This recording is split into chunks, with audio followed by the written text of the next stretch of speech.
Good morning, it's Kate at My Wayfaring Dreams. It's a little after 7 a.m. Saturday morning. We're supposed to get some rain. Right now it's very cloudy, a bit cooler, super humid, but I gotta get some weeding done. It was so humid that it looked like I watered, and I haven't. So let's get started.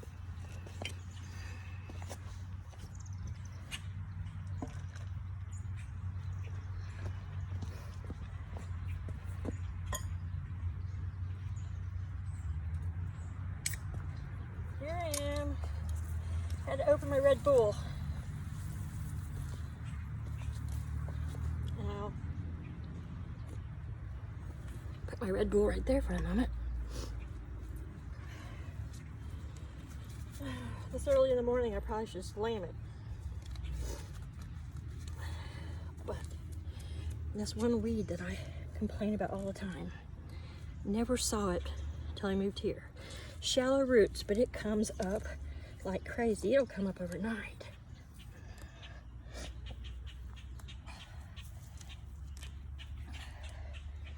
I should probably get my trowel out and use it too. It's a little easier on the hands and their arthritis, but it just slows me down.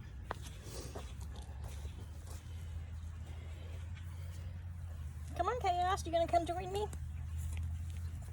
He's like, I won't help you, but I'll lay on the concrete and watch you. Or I'll come over here and try to get you to pet me. Hello, gloves on, dude. Get touch with gloves on. Okay, need some more Red Bull. Please, before we get started, hit the like button, subscribe, and I am not sponsored in any way by Red Bull or Dr. Pepper.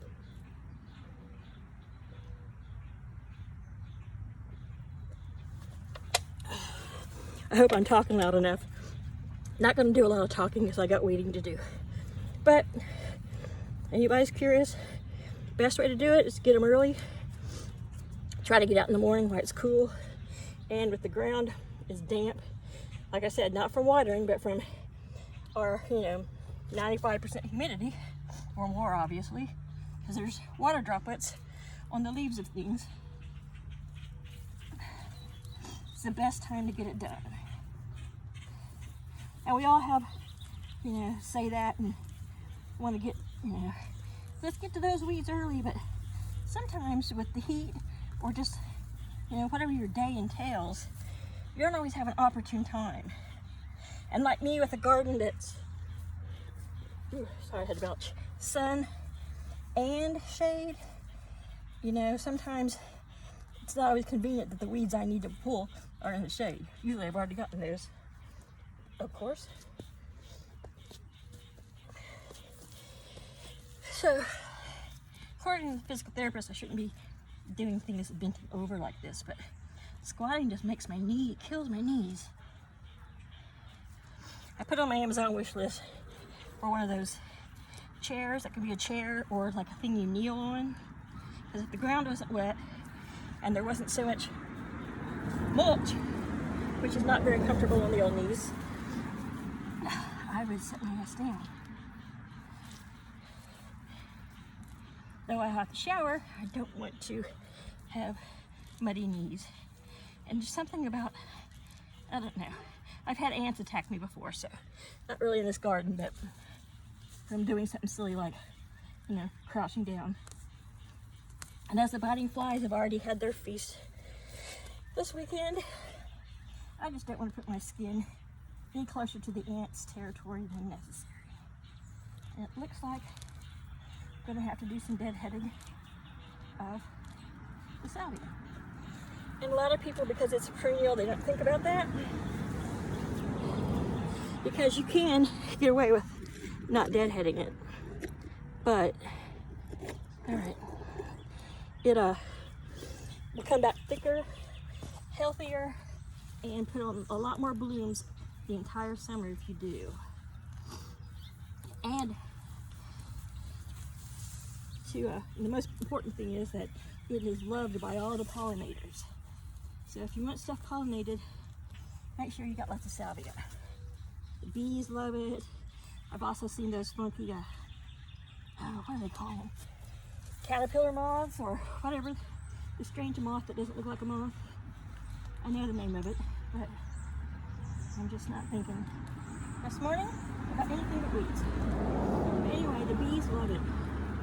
And it's got to the point that I can be out here in the garden and there can be bees buzzing all around me. They don't bother me and I don't bother them. You know, there was a day when I would run from a bee. And I've been stung by plenty of wasps.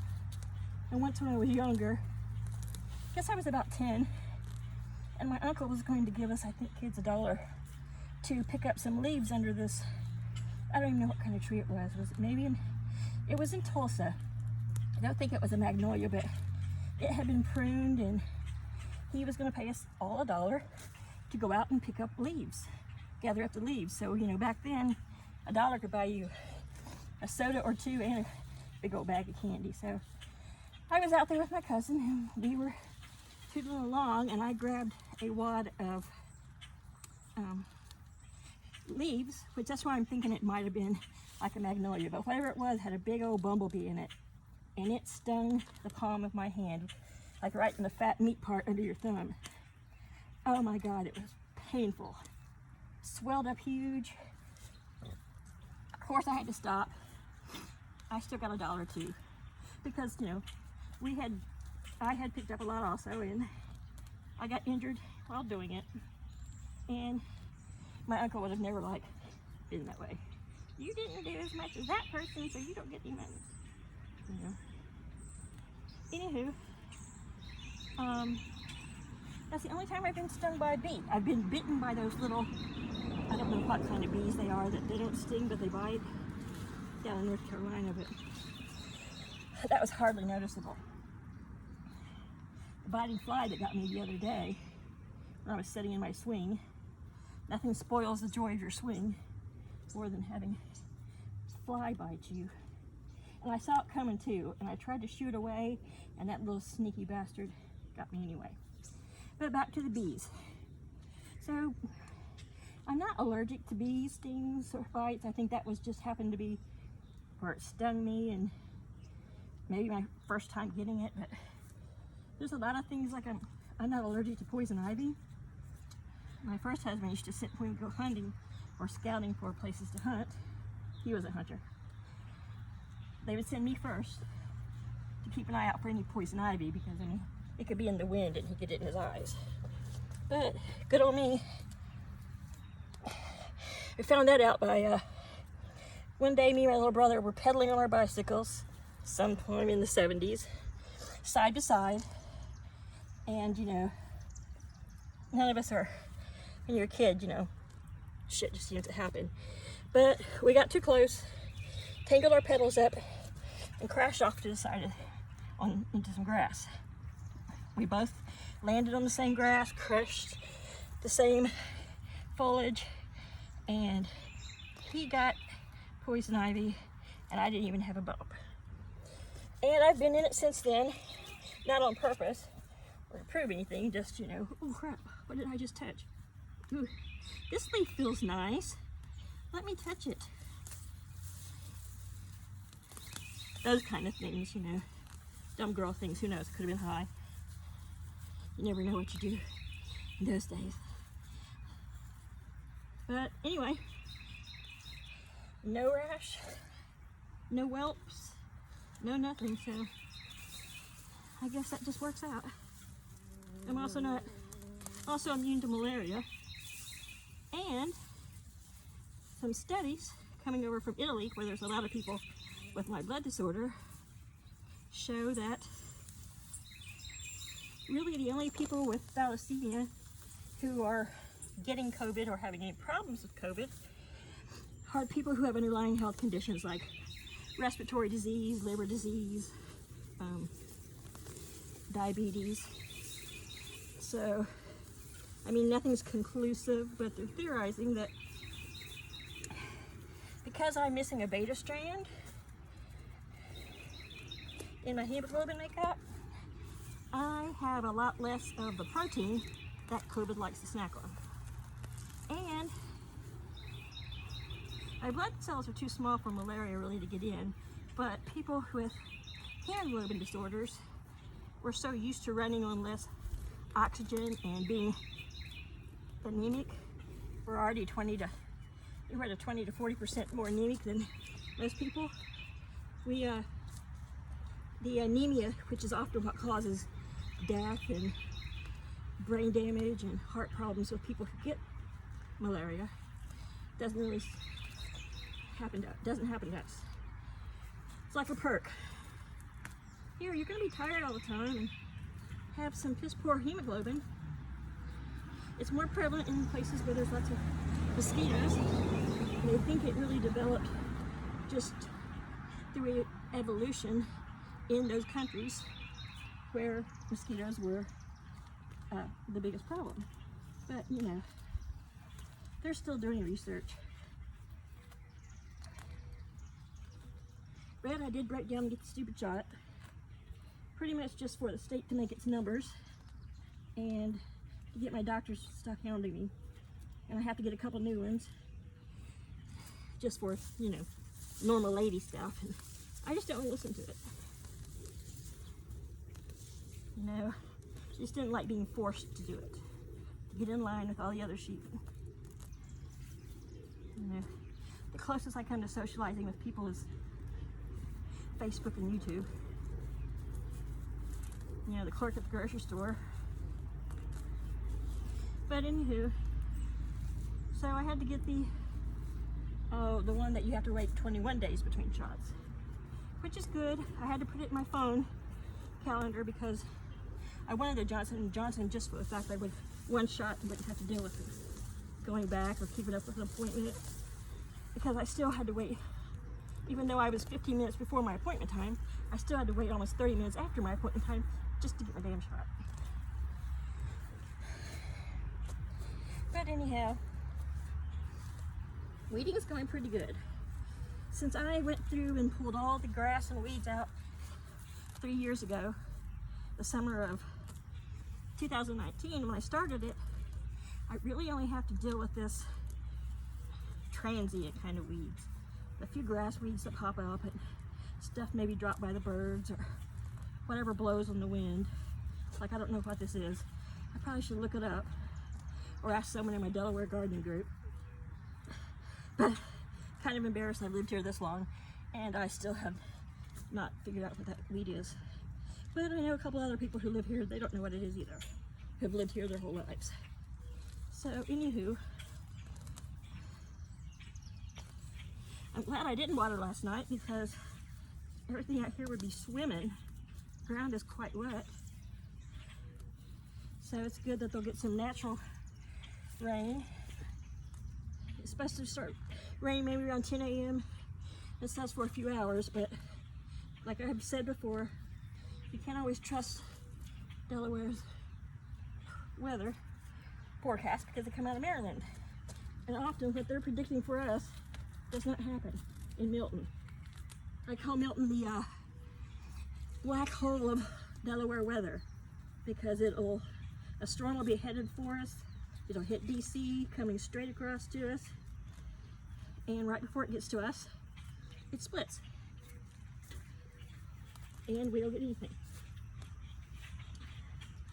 Which kicks me off because, you know, they kind of lump all of our weather together.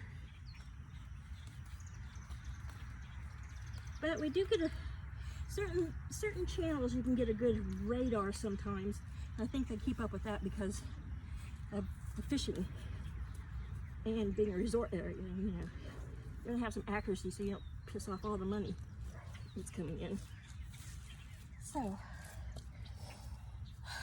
I think I'm gonna put purples in here and some white maybe. Not today. I thought about doing it today, but it's supposed to be really hot and humid today. And I didn't sleep all night, so, because I slept in really late yesterday, so I just stayed up all night repainting my mom's little memorial plaque. And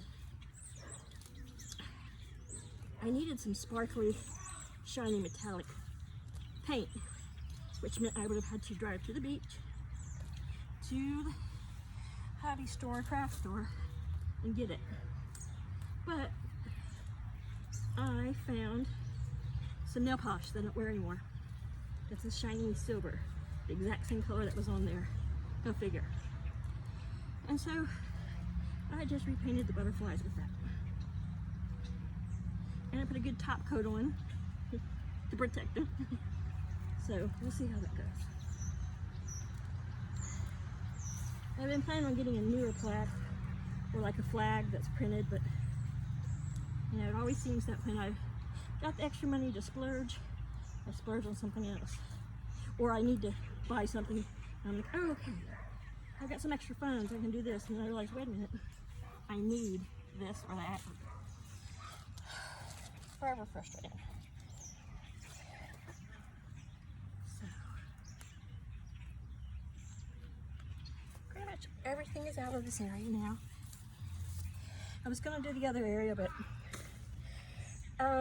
when I'm doing large swaths, I collect it in my wheelbarrow and I take it to the dump pile. But when I'm just doing little sections like this,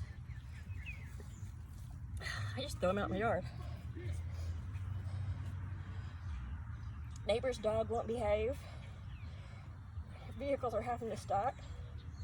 Looks like a young boxer, maybe a boxer pit bull mix. What a sweet dog that will be. Huge pit bull fan, but it looks young and not apt to following orders. So the traffic just stopped because the dog was being too unpredictable. And I'm sorry. We do have leash laws in this town, so if your dog cannot stay in its own yard and could cause a traffic accident, you need to walk it, not just stand out in the yard and watch it do its business, especially a young dog. I know, you're like, but you're the cat lady. Well, I've had lots of dogs too. Just don't have a dog. I will hopefully when my cat count thins out, maybe. Just because my yard's not fenced, and when I was working pharmacy and Paul with his job, we just knew we wouldn't have the time to be able to walk it like properly. And I don't want a little ankle biter. Not that I have a problem with small dogs. I just prefer to rescue larger dogs, which I went to get another kitty. Paul's got that same sometimes conservative mindset. He's never had one, so he's like, oh, it'll kill the cats. No, it won't. My two oldest cats here were raised by our pit bull. He loved them, and he missed them when we left. But I could not stay in an unhappy situation just for a dog. Miserable situation. One of those situations where you love them, but everything had become toxic, and neither of you were healthy for each other anymore. And so it goes. All right. Well, that was some 101 of weeding this morning. I have a bandana on, as you can tell, because I am already running sweat into my eyeballs. It's that humid and very, very little breeze. Really no breeze till just this moment. A big part of me is driving to finish this, but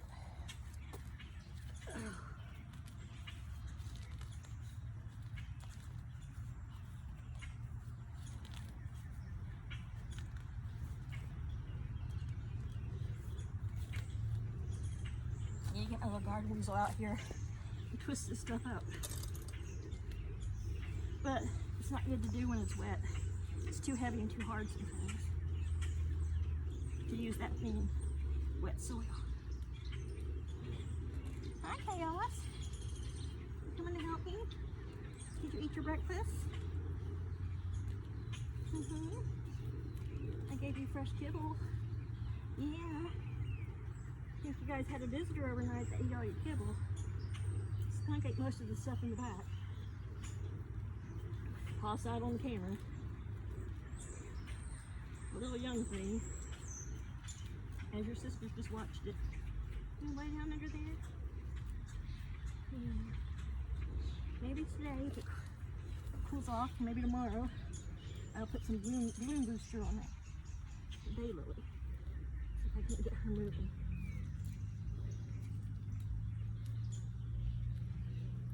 Yes, I love you too.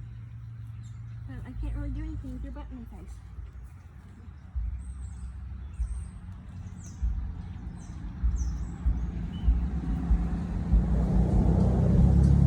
Cats get really jealous when I go weedy. Sometimes I think they think that, you know, why are you touching and petting the grass? The ground, touch me. Alright. What you doing? I bring my Fisker's tool up here and get some rug dandelions. So,